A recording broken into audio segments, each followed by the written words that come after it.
Welcome smart tech skill channel पर। आप लोगों को अक्सर पता है कि हमारे प्लेटफॉर्म के ऊपर यूट्यूब और टिकटॉक पे आप लोगों को एसी, रेफ्रिजरेटर, वॉशिंग मशीन की ट्रिक्स और टिप्स हमेशा दी जाती है और इन्फॉर्मेटिव वीडियोस आप लोगों को हमारे प्लेटफॉर्म पे मिलती है। तो कोशिश किया करें, वीडियो जब भी देखते हैं तो कमेंट करके अपनी राय लाजमी बताया करें और साथ में हमें सब्सक्राइब लाजमी किया करें ताकि हमारी अपलोडेड वीडियो का नोटिफिकेशन हमेशा आप लोगों को मिल सके। तो आज इस टॉपिक पे हम बात करने वाले रेफ्रिजरेटर में कौन से साइज के कंप्रेसर लगते हैं, किस टाइप के रिलेज हम लगा सकते हैं, रनिंग स्टार्टिंग कॉमन को किस तरीके से फाइंड आउट कर सकते हैं और कितने किस्म के कंप्रेसर और किस साइज के कंप्रेसर और डोमेस्टिक और कमर्शियल वे पे हम लोग यूज करते हैं। सारी चीजें हम लोग डिस्कस करेंगे, लेकिन चैनल को सब्सक्राइब लाजमी करना है और वीडियो को लाइक लाजमी करना है। चलें फिर वीडियो शुरू करते हैं और मजीद आप लोग को इसके बाद आज इस टॉपिक के ऊपर हम लोग कुछ डिफरेंट कंप्रेसर के ऊपर बात करेंगे, इनके ऊपर लगने वाली गैसेस के ऊपर बात करेंगे और गैस चार्ज के एहतियात क्या हो सकते हैं उसके ऊपर बात करेंगे थोड़ी, और इनके साथ रिलेज कौन सी लगती है इसके ऊपर भी बात करेंगे। कोशिश करेंगे ये एक ही टॉपिक को इस एक वीडियो के अंदर थोड़ा सा कैप्चर कर लूँ ताकि आप लोग को अंदाज़ा हो जाए कि किस चीज़ को किस तरीके से करते हैं। बाद में नेक्स्ट वीडियो जो मैं बनाऊंगा उसमें प्रैक्टिकल करके दिखाऊंगा कि कौन से कंप्रेसर में कौन से रिले लगती है। अच्छा, रेडी हो?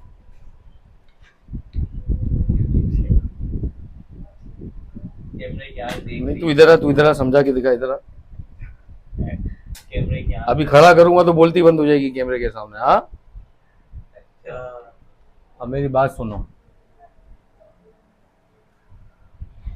कंप्रेसर रेफ्रिजरेटर में जितने भी लगे होते हैं उन सब का इस्तेमाल दो है।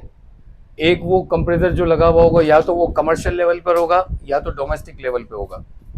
कमर्शियल लेवल पे क्या, जैसे कि बड़े बड़े रेस्टोरेंट्स होते हैं, बड़े बड़े पिज़्ज़ा हट होते हैं, होटल्स होती हैं, वो जितनी चीज़ें होती हैं वहाँ पर जो बड़े बड़े यूनिट लगे हुए होते हैं, रेफ्रिजरेटर्स की बात कर रहा हूँ, तो उस पर आपको कंप्रेसर कौन सा मिलेगा?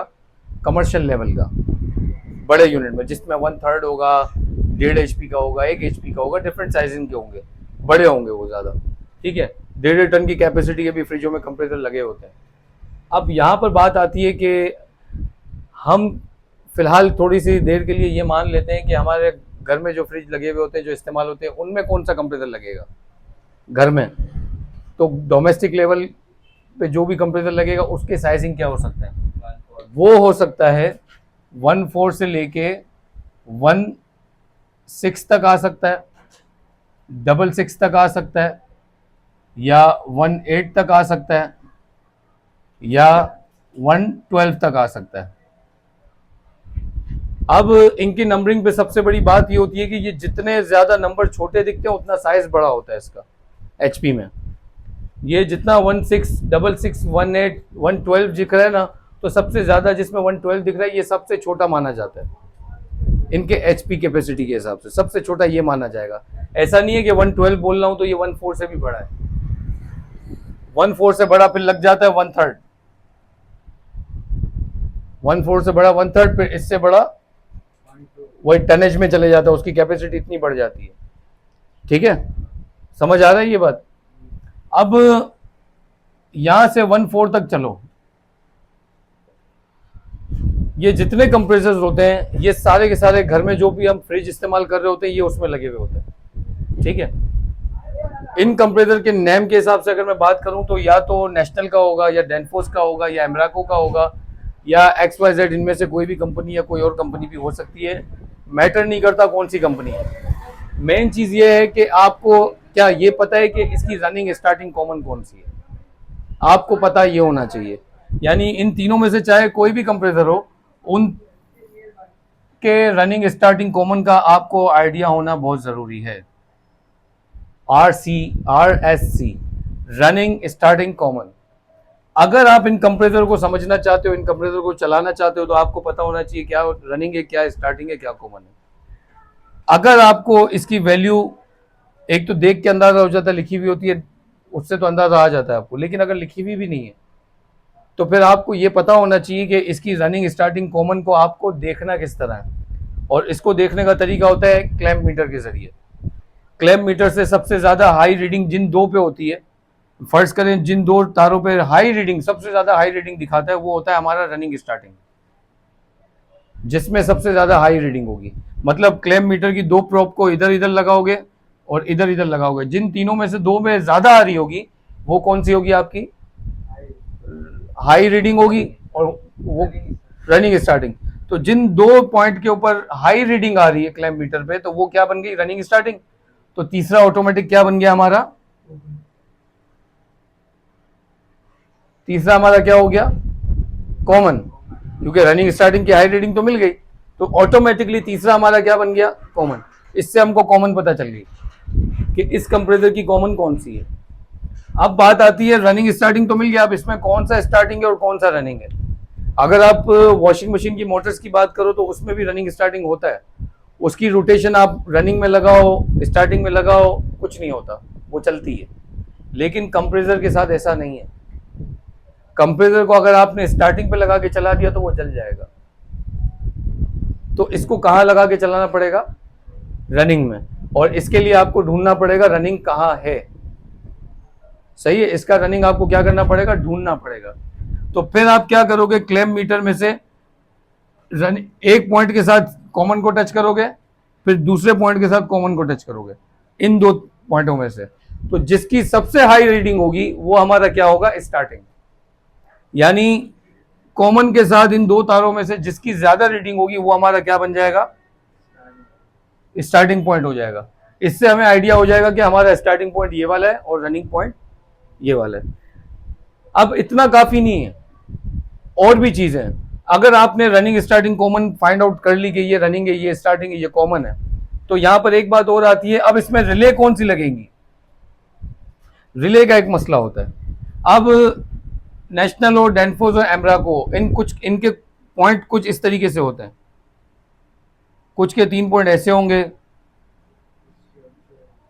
कुछ के ऐसे नीचे 3 करके होंगे, तो डिफरेंट हो सकते हैं।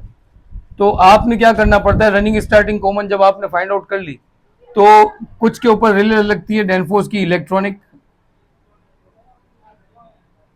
जिसका एक पॉइंट यहां होता है, एक पॉइंट यहां होता है। इलेक्ट्रॉनिक रिले लग जाती है डेनफोर्स के ऊपर। नेशनल का अगर कंप्रेसर होगा छोटा वाला तो उसके लिए छोटी रिले आती है इलेक्ट्रॉनिक, वो लग जाती है।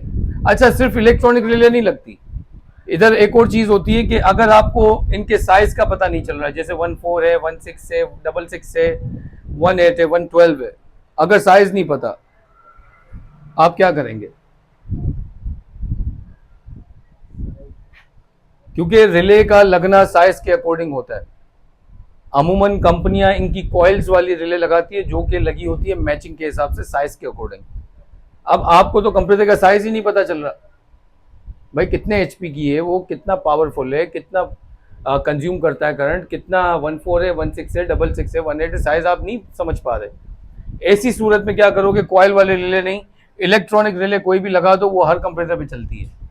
लेकिन पता ये होना चाहिए कि डेनफोर्स कनेक्शन की कौन सी है और आर्म कनेक्शन की कौन सी है, ये सब पता होना चाहिए आप लोगों को। तो साइज के अकॉर्डिंग ये आप लगा सकते हो, इसमें साइज नहीं चाहिए। इसी तरह ओवरलोड आता है, इलेक्ट्रॉनिक ओवरलोड भी आता है। ओवरलोड भी बेसिकली साइज के हिसाब से लगता है, लेकिन अगर साइज नहीं मिल रहा तो वहां पर भी आप लोग क्या करोगे? इलेक्ट्रॉनिक ओवरलोड लोगे और लगा दोगे।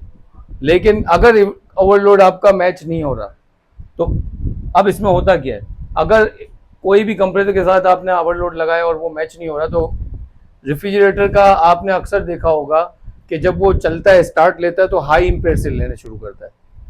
तो जब कुछ सेकंड के लिए हाई एम्पेयर लेता है और फिर अपनी नॉर्मल स्पीड में आता है, अगर ओवरलोड आपका मैच नहीं है तो वो जैसे ही हाई एम्पेयर लेगा, ओवरलोड उसको क्या कर देगा?